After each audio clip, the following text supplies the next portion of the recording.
আমার তো ইডির থেকে ভয় ছিল এবি বেশি। ইডি ধরলে তবু কথা বলে জিজ্ঞেস করবে, ওখানে এবি কখন কোথায় তাড়িয়ে দেবে, কি করে দেবে ভগবান জানে। বদলের ইঙ্গিত, নতুন করে বদল আসছে, ঝড় উঠেছে বাউল বাতাস,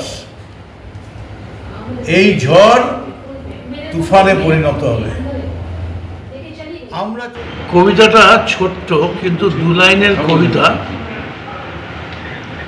জীবন মরণ সাঁকোর সামনে, জীবন মরণ সাঁকোর সামনে, বয়স এখন দাঁড়িয়ে।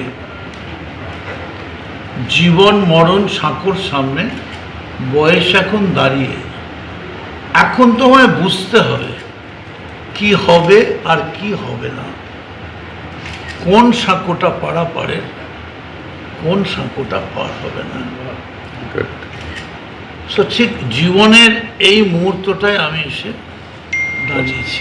বন্ধু, একটাই প্রশ্ন, 21শে জুলাই আপনি কোন মঞ্চে থাকবেন? তার আগে যেটা আছে, এখনো অবধি ভারতবর্ষের যে রাজনৈতিক দলগুলোর যে চিন্তাধারা বা মানচিত্র বা সিইও, সবকটাতেই কিন্তু ওই এআইটিসি লেখা আছে, অল ইন্ডিয়া তৃণমূল কংগ্রেস। আপনি কোনটায় থাকবেন? তার মধ্যে আবার দুটো ভাগ হয়েছে। আমি মমতা বন্দ্যোপাধ্যায়ের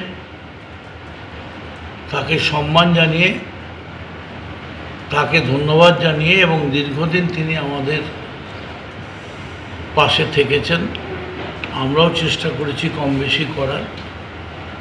আজ এই মুহূর্ত থেকে মমতা বন্দ্যোপাধ্যায় তৃণমূল কংগ্রেসের ন্যাশনাল কমিটি, চিফ হুইপ,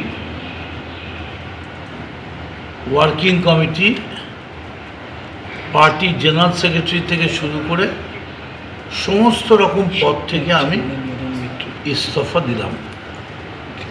আমাকে আজ থেকে, আমি তৃণমূলে ছিলাম, তৃণমূলেই রইলাম, শুধু আমি এই ঘর থেকে ওই ঘরে গেলাম। ওই ঘরে হয়তো একটা সুখের পালঙ্ক ছিল, এই ঘরে হয়তো একটা খাটিয়া রয়েছে, কিন্তু আমি খাটিয়ার দিকটাই বেছে নিলাম। মদন মিত্র তিনি কিন্তু পরিষ্কারভাবে আবার আমাদের সঙ্গে কিছুক্ষণ আগে কথা বললেন এবং তিনি তার কারণ কেন ছাড়লেন তার কারণ স্পষ্ট করলেন। তিনি বললেন যে অভিষেক বন্দ্যোপাধ্যায়ের কারণেই তিনি আজকে মমতা বন্দ্যোপাধ্যায়ের হাত ছাড়ছেন, এবং মমতা বন্দ্যোপাধ্যায়কে তিনি কিছুক্ষণ আগে জাস্ট একটি হোয়াটসঅ্যাপ মেসেজ পাঠিয়েছেন এবং তাতে লিখেছেন সরি। শুধুমাত্র এই সরি এই কথাটা তিনি লিখে পাঠিয়েছেন এবং বারবার বলছেন যে মমতা বন্দ্যোপাধ্যায়ের কাছে আমি ক্ষমা প্রার্থী, কারণ আমি শেষ পর্যন্ত থাকতে পারলাম না, কারণ দলের যে বিপর্যয় হয়েছে বিধানসভা নির্বাচনে, তারপর আমরা অভিষেক বন্দ্যোপাধ্যায়কে বলেছিলাম যাতে তিনি ওই পদ থেকে সরে দাঁড়ান, কিন্তু অভিষেক বন্দ্যোপাধ্যায় রাজি হননি। অন্যদিকে মমতা বন্দ্যোপাধ্যায়ের কাছে তারা অনুরোধ করেছিলেন যাতে অভিষেক বন্দ্যোপাধ্যায়কে সরিয়ে দেওয়া হয় এবং দলকে সবাই মিলে নতুন করে তারা ঘুরে দাঁড় করাবেন, কিন্তু তাতে কোনো কাজ হয়নি।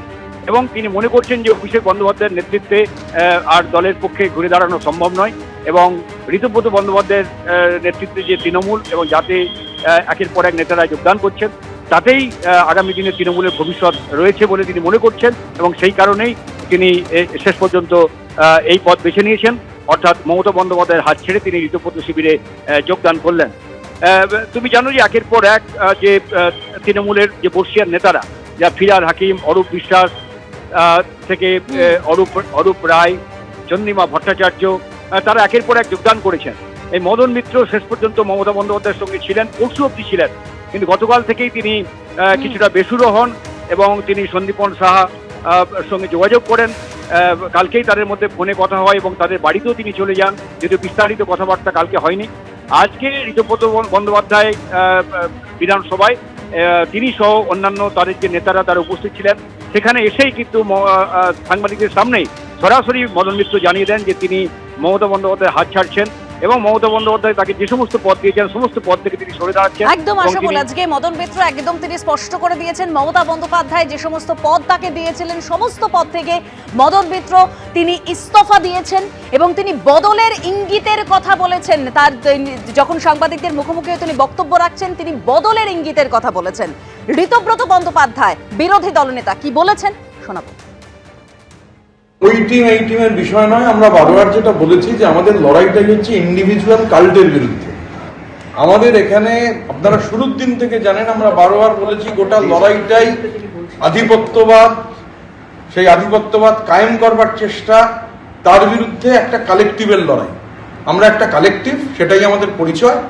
এবং মদন মিত্রের মতো বর্ষিয়ান রাজনীতিবিদ, দীর্ঘদিনের এমএলএ,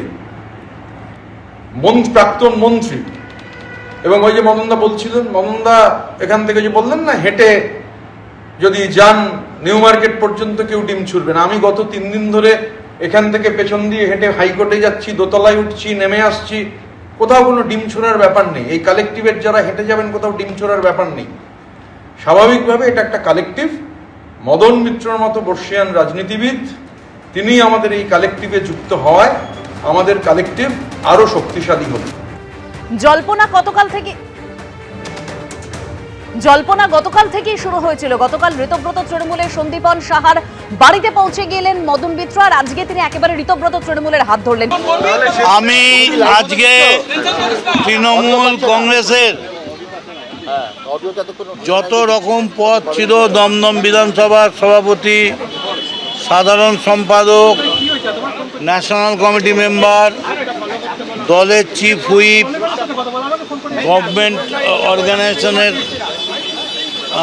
দায়িত্বে, ফেডারেশনের প্রেসিডেন্ট, হকার্সের দায়িত্বে, এই সমস্ত পদ থেকে ছেড়ে দিয়ে আমি আজকে আমাদের যে leader of the opposition official Ritabrata, সেই অফিসিয়াল গোষ্ঠীর হাত ধরলাম। আমার মনে দুঃখ নেই এই কারণে, আমি তৃণমূল ছেড়ে যাইনি, তৃণমূলে ছিলাম, তৃণমূলেই আছি। যতগুলো ছেড়েছি সব পোস্টগুলোই তৃণমূলের, আবার এখানে এসে দাঁড়ালাম এটাও তৃণমূলের। তৃণমূলের অবস্থা যদি এখনই হাল ধরা না যায় তাহলে ভবিষ্যতে কোনোদিন বিজেপিকে হারানো যাবে না। ওই অভিষেক ব্যানার্জিকে দিয়ে বিজেপিকে হারানো যাবে না। ওই হিটলারি কায়দায় প্লেন থেকে নেবে, কোমরে হাত দিয়ে 4 তারিখ দেখে নেব হুইসেল বাজবে, এসব করে হবে না। মানুষের কাছে যেতে হবে। এবং আমি বলবো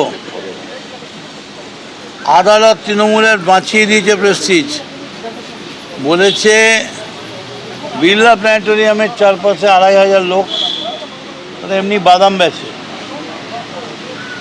বাদাম মুড়িওয়ালাই ওখানে অতগুলো থাকে, আর ঘোড়ার গাড়ি হ্যাক নিয়ে কাজে যাচ্ছে। যাই হোক, সম্মানটা তো বাঁচল। কিন্তু আমি বলছি এখনও যদি কেউ চ্যালেঞ্জ নেয়, ও পায়ে ভিজে মাটি প্যাচ প্যাচে সত্যিকারের তৃণমূল যদি ডাক পায়, তাহলে এখনও ব্রিগেড করে দেওয়ার ক্ষমতা তৃণমূল কংগ্রেস রাখে।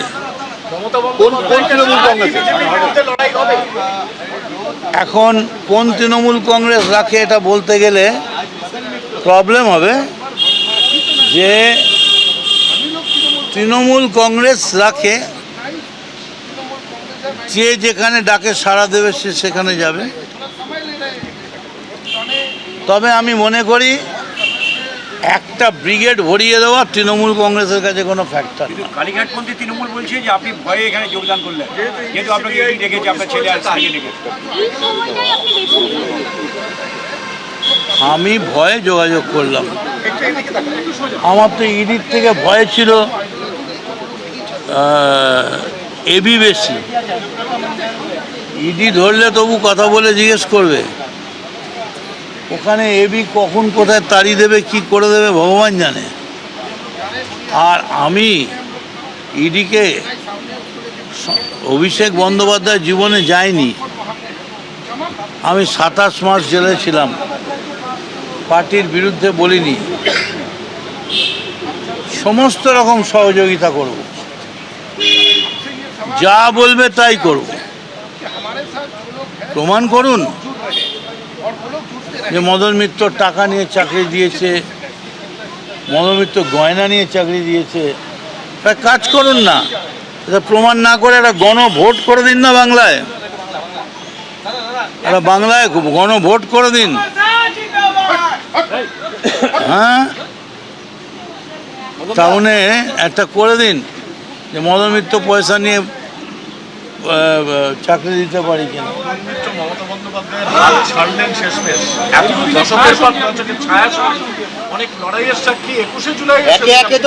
ছায়া সঙ্গী মানে উনি এগিয়ে যেতেন, ওর ছায়াটাকে আমি ফলো করতাম, কিন্তু পার্শ্ব সঙ্গী নয়। লোকে ভাবত। আপনি কি মনে করেন যে মমতা বন্দ্যোপাধ্যায় যদি অভিষেক বন্দ্যোপাধ্যায়কে এই মুহূর্তে বাদ দিয়ে আবার গোটা তৃণমূলকে এক করতে চান, তাহলে কি সম্ভব? আবার নতুন করে ভাবতে হবে। এখনই এলাম আর তো তাহলে কেউ থাকলো না মমতা বন্দ্যোপাধ্যায়ের সঙ্গে। মমতা বন্দ্যোপাধ্যায়ের সঙ্গে আপনার মতন লোক বেরিয়ে গেলেন, কে থাকলো? উনি তো একদম একা, নিঃসঙ্গ। দেখুন, আমি আর পারছি না। গড়িয়াহাটে যাচ্ছি, চলো। গড়িয়াহাটে আমাদের টুডে ইউ জয়েন্ট উইথ মিত্র বন্দ্যোপাধ্যায়। মদন মিত্র তিনি বিধানসভার বাইরে একেবারে সাংবাদিকদের মুখোমুখি হয়ে যেটা বলছেন যে আমি বলবো আদালত তৃণমূলের সম্মান বাঁচিয়ে দিয়েছে, এখনো সত্যিকারের ডাক পেলে ব্রিগেডে সমাবেশ করার ক্ষমতা রাখে তৃণমূল। এবং তিনি এটাও বলছেন যে ইডির চেয়ে এবি বেশি ভয়ঙ্কর। ছায়া সঙ্গী ছিলাম, উনি এগিয়ে যেতেন, আমি ছায়াকে অনুসরণ করতাম। একেবারে অভিষেক বন্দ্যোপাধ্যায়ের দিকে ইঙ্গিত করলেন মদন মিত্র। মদন মিত্র তিনি ঋতব্রত তৃণমূলের নাম লিখিয়েছেন, তিনি কালীঘাট তৃণমূলের হাত অর্থাৎ মমতা বন্দ্যোপাধ্যায়ের হাত ছাড়লেন, সমস্ত পদ থেকে ইস্তফা দিয়েছেন যেটা তিনি ঘোষণা করেছেন। আর ঋতব্রত বন্দ্যোপাধ্যায় তার হাত ধরলেন এবার মদন মিত্র, এবং তিনি সাংবাদিকদের মুখোমুখি হয়ে স্পষ্ট বলছেন যে ইডির চেয়ে এবি বেশি ভয়ঙ্কর। অভিষেক বন্দ্যোপাধ্যায়ের দিকে ইঙ্গিত করলেন মদন মিত্র।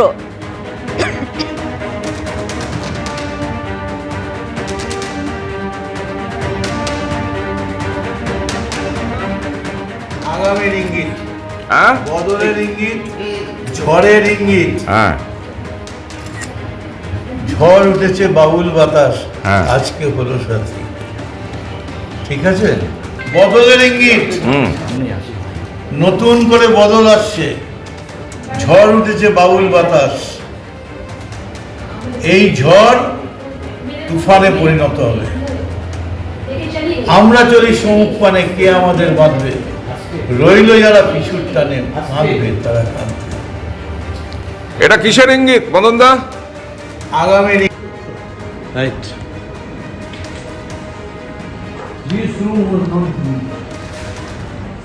এই ঘরটা আমি চিনতাম, ওই ভেতরের খুঁটিটা চিনতে না। ওটা অ্যাডিশনাল দিয়েছে।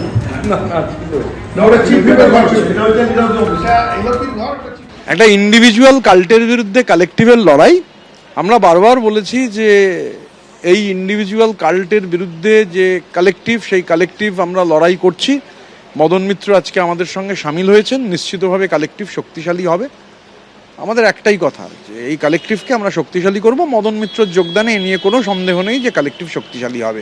Let's wait and watch. আরো অনেকে জয়েন করতে পারে, দেখতে থাকুন না, যোগাযোগ করছে কি সেটা দেখতে থাকুন।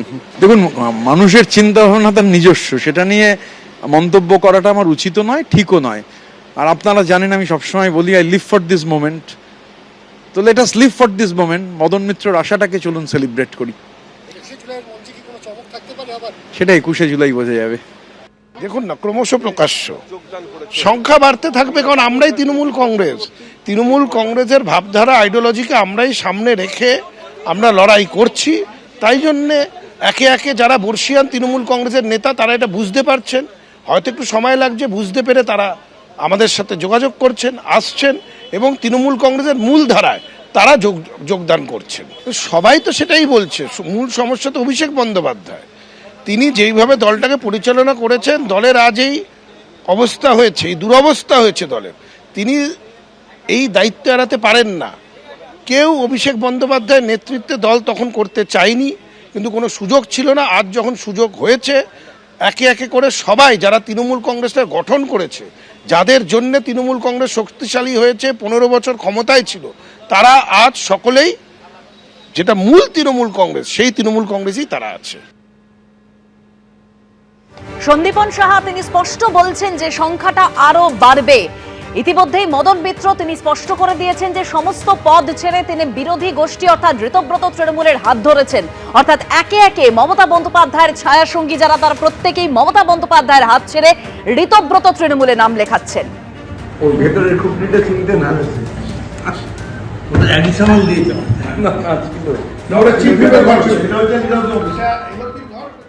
আমি কি বলবো বলো, মদন মিত্রের সঙ্গে আমার জীবনের 3 দিন হয়তো কথা হচ্ছে। আমি কি করে জানবো মদন মিত্র কেন যাচ্ছে, ওর ছেলে কি করছে, ওর বউ কি করছে?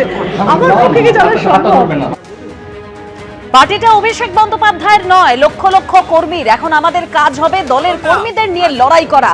মদন মিত্র তিনি ঋতব্রত তৃণমূলে যোগদান করার পর একেবারে অফিসিয়ালি যোগদান করার পরই মন্তব্য করেছেন এবং তিনি বলছেন ইডির চেয়ে এবি বেশি ভয়ঙ্কর। একেবারে সরাসরি অভিষেক বন্দ্যোপাধ্যায়কে নিশানা করেছেন মদন মিত্র।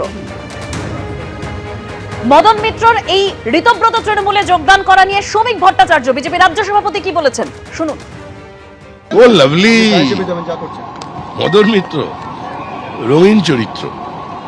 মদন মিত্র মানেই রং, মদন মিত্র মানেই প্রাণ, মদন মিত্র মানেই উন্মাদনা, মদন মিত্র মানেই বদল, অবস্থান বদল বলতে পারবো, ওটা ওদের ঘরের ব্যাপার। তবে তৃণমূলের সৃষ্টি লগ্ন থেকে মদন মিত্র ছিলেন। কলকাতায় মঞ্চ মদন মিত্র বাঁধতেন, খাবারের প্যাকেট মদন মিত্র জোগাড় করতেন, এটা আমরা জানি। তবে